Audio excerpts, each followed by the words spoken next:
Welcome to Questions from the Circuit, where I answer your questions about film festivals. Our first question comes from Reddit user NoFreedom2193. I'm curious if anyone has knowledge of whether festival screeners, directors, etc. research a film or director's social media to look at number of followers, engagement, etc. In truth, it's a mixed bag. For some film festivals, your social media following is going to be important and will factor into their decision whether or not to program you. Other festivals do not care. We at the Wyoming International Film Festival do not consider social media following in our decisions, which is not to say that other festivals won't do it, particularly those in larger film markets like New York City or London, for example. As a society, we are kind of switching a little bit from celebrities to social media influencers, and just like a festival might consider a celebrity status on a film whether or not they decide to program it, they might also consider social media following. The only surefire way that you can tell if you are submitting to a festival that does care about social media following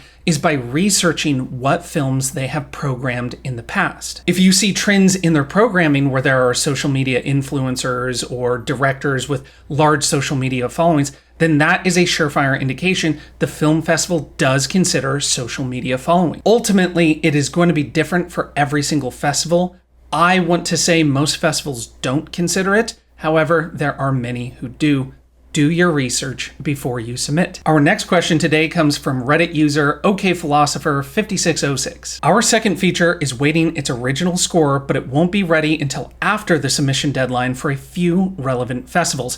Is it best to wait until the original score is in place, or can/should we submit the film with placeholder copyrighted music along with a card up front clearly stating the circumstances? And before I get to my response, if you appreciate that I'm here on YouTube answering filmmaker questions, please support the channel with a subscribe. And also, do you have any questions? Because if so, drop them in the comments below. I will happily address them in the next episode. Thank you very much. Okay, this is a tough one because on the one hand, I am always a proponent of having your film as completed as possible before you send it to a film festival.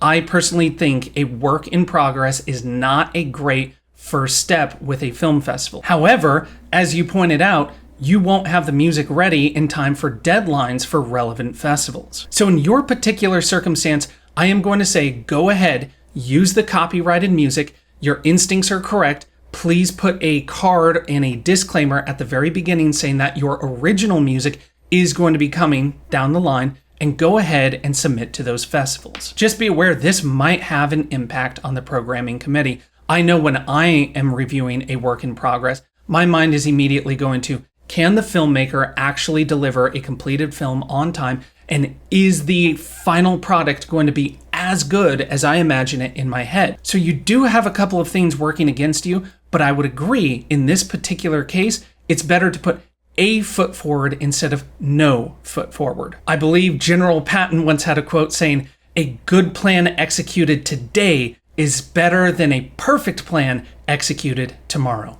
Best of luck on your submission. And our last question today comes from Reddit user BrilliantAlarm1120. Programmers, what makes a documentary a gotta have for you? I love this question because it's applicable to both documentary nonfiction films and narrative films. There are three things that make a film a must-have for me. First, a film has to capture my attention and keep my attention for the entire runtime of the film. If the film drags, that's always a bad signal to me. Two, originality. I love seeing new and original stories, which is not to say I don't love the good old-fashioned Romeo Juliet or Stranger Comes to Town story rehashed and told in a different way, but I do love originality. If a story is original, that intrigues me, it piques my curiosity and makes me want to stay. So if you have an original story that also captures and keeps my attention, you are off to a great start. What is relevant to our audience?